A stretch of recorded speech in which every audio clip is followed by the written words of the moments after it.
I sold the family business that I inherited without consulting my siblings, who expected to get jobs there. They're now threatening legal action and claiming I've stolen their birthright. I, 34M, never thought I'd be in this position, but here we are. I need some outside perspective because I'm starting to doubt everything. For context, my family has owned a moderately successful chain of local hardware stores for 3 generations.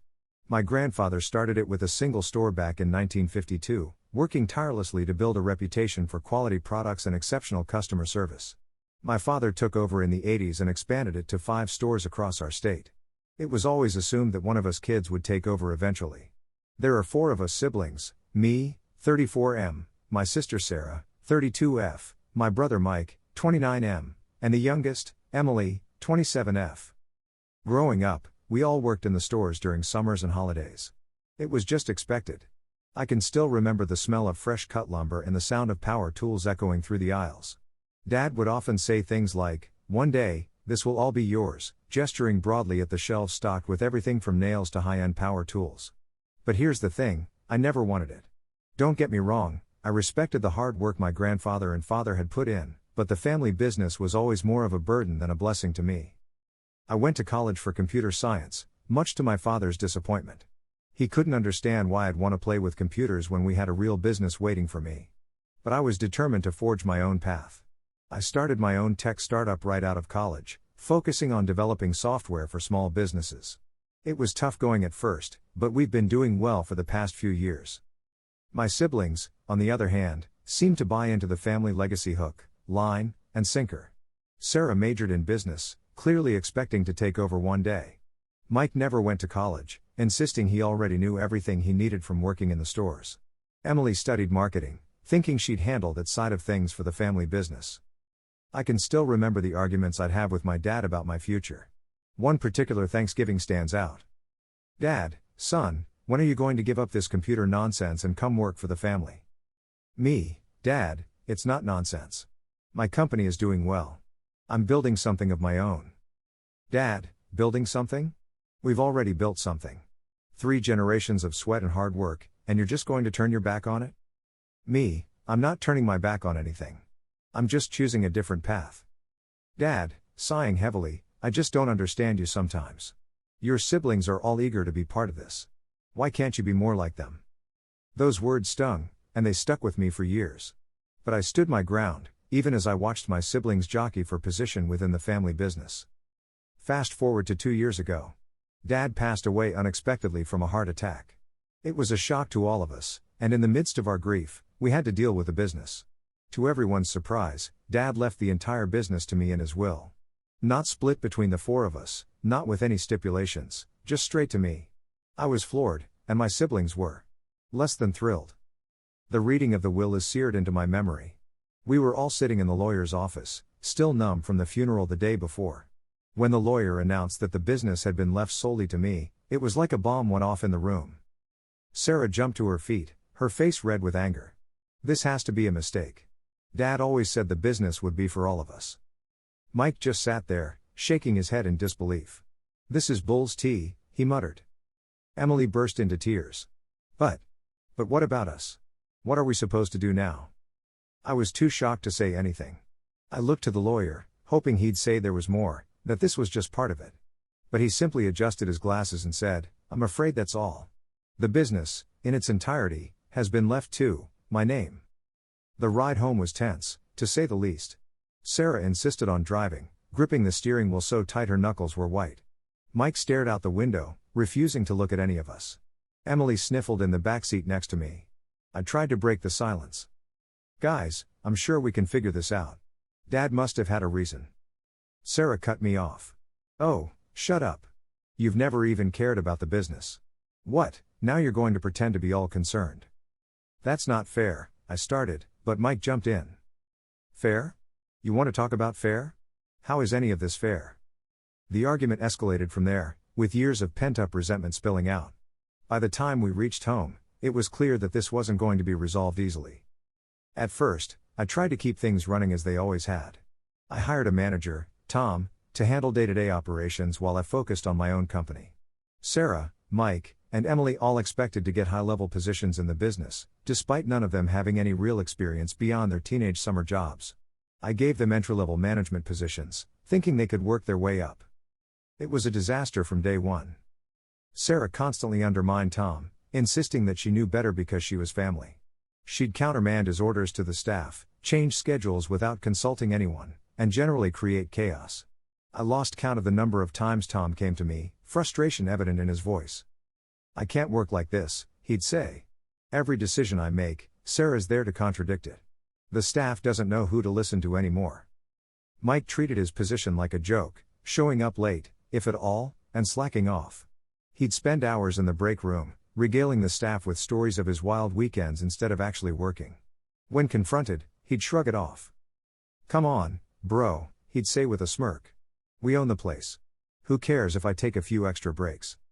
Emily, the youngest, at least tried, but she was in way over her head and made costly mistakes. She ordered far too much of unpopular stock, mismanaged the marketing budget, and struggled to handle customer complaints. I'd often find her in tears in the office, overwhelmed by the responsibility. "I'm trying my best," she'd sob. I don't know what I'm doing wrong." The business started hemorrhaging money. Long-time employees quit because of the toxic environment my siblings created. I'll never forget the day our most experienced salesman, Bill, who'd been with us for over 20 years, came to hand in his resignation. "I'm sorry," he said, genuine regret in his eyes. "I love this place, you know that. But I can't work here anymore. Not with all this." He gestured vaguely, encompassing the whole situation. Customers complained about the declining service. Our Yelp ratings plummeted, and I started seeing more and more negative reviews online. Used to be my go-to hardware store, but lately it's gone downhill. Staff seems miserable and disorganized. Won't be coming back. Couldn't find anyone to help me for 20 minutes. When I finally did, the guy barely knew what a Phillips head screwdriver was. What happened to this place? I tried talking to my siblings, but they wouldn't listen. They accused me of being a control freak and insisted that they knew what was best for our family's legacy. One particularly heated meeting stands out. We were going over the monthly financials, which were abysmal. I tried to broach the subject as gently as I could. "Guys, we need to talk about these numbers. We're not sustainable like this." Sarah immediately went on the defensive. "What are you implying? That we're not doing our jobs?" "That's not what I'm saying. I'm just pointing out that we're losing money, and..." Mike cut in. "Oh, here we go. Mr. Big Shot Tech Guy thinks he knows better than us about running a hardware store." "Mike, that's not fair. I'm just trying to..." Emily, tears already forming, chimed in. "Why are you always criticizing us? We're doing our best." The meeting devolved from there, with everyone talking over each other and no real progress being made. As they stormed out, Sarah turned back to me. "This is our birthright," she hissed. "You might own it on paper, but this business is in our blood. Don't you forget that." After 6 months of this, I was at my wit's end.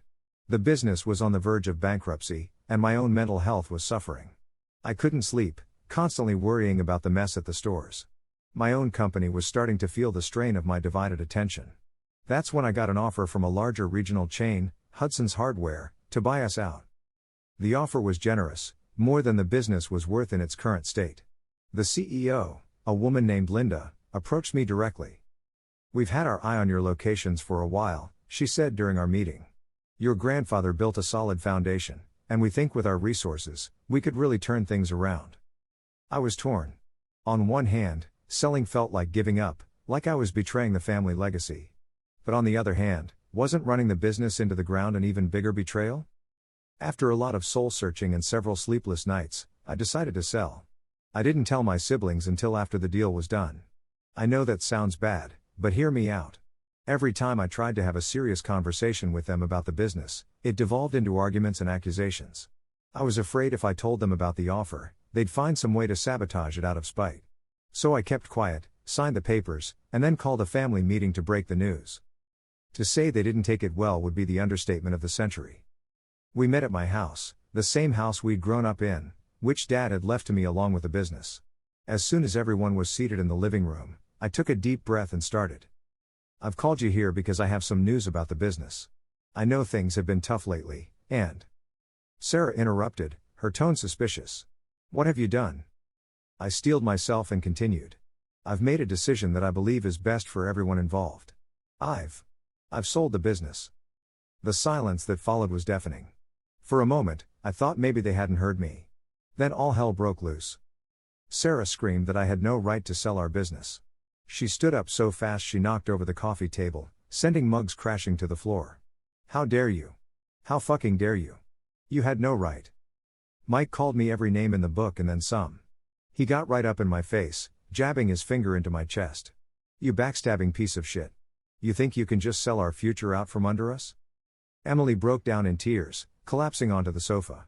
Between sobs, she managed to choke out, "You've killed Grandpa's dream.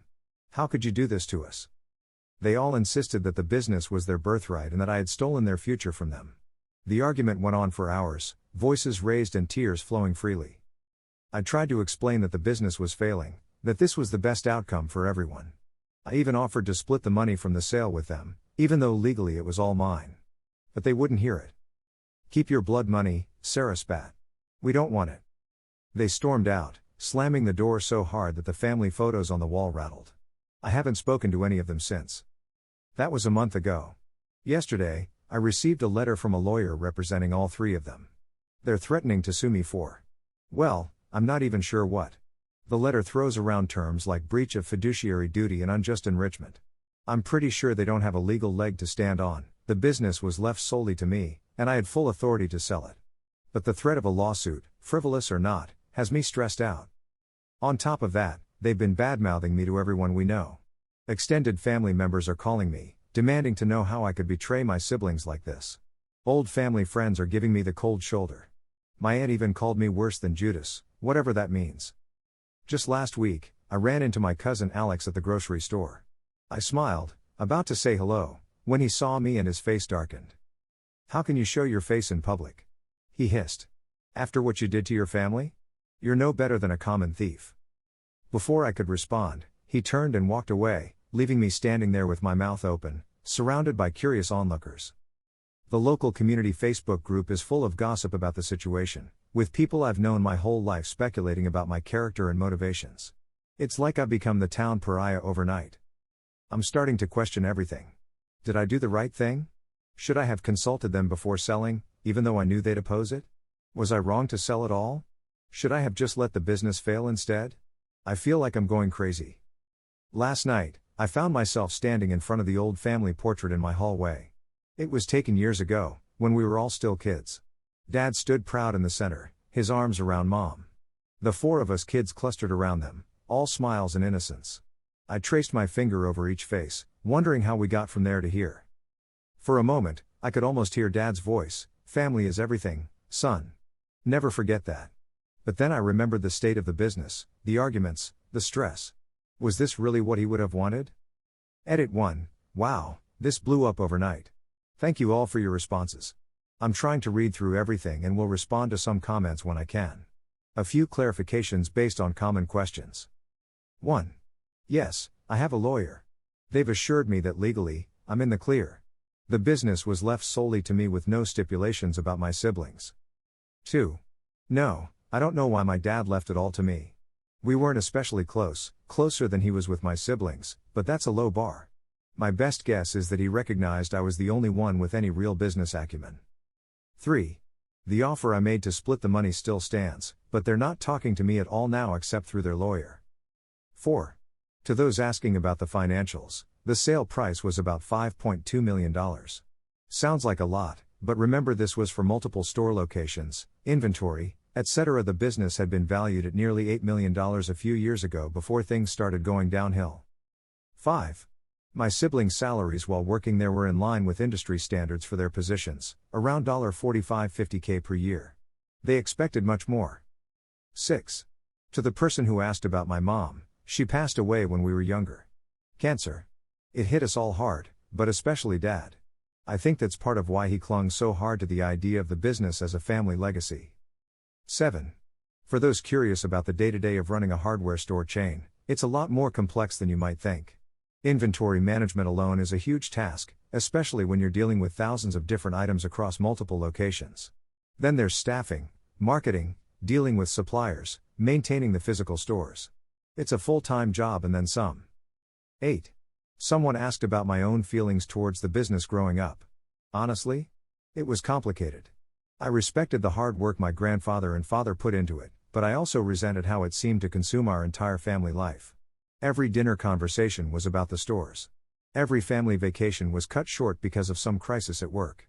It felt like the business was another sibling sometimes, one that always got more attention than the rest of us. Edit 2, holy cow, this is still going.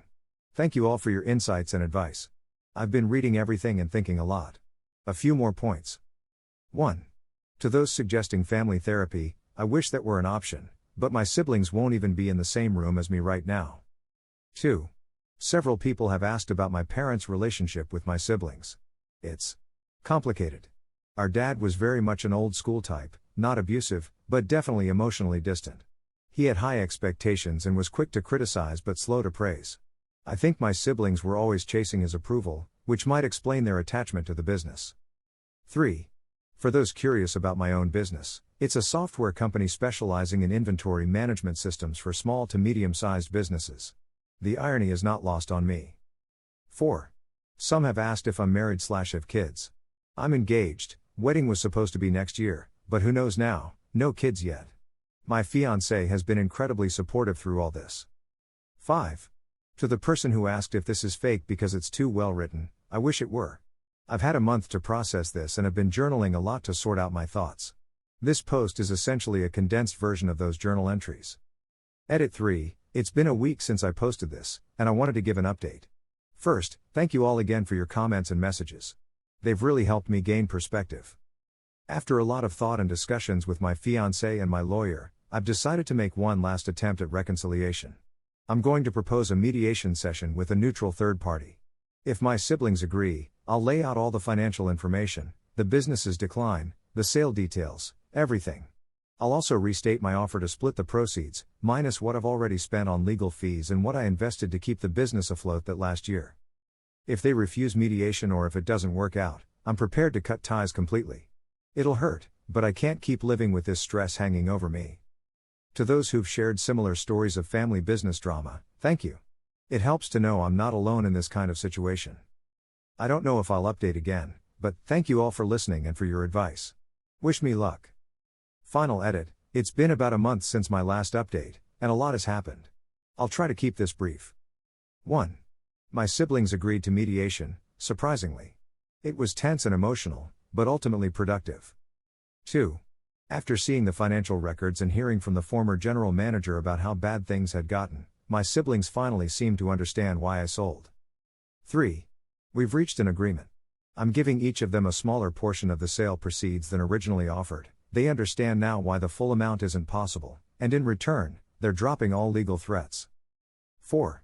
Relationships are still strained, but we're talking again. It's awkward and there's a lot of hurt to work through, but it's a start. 5.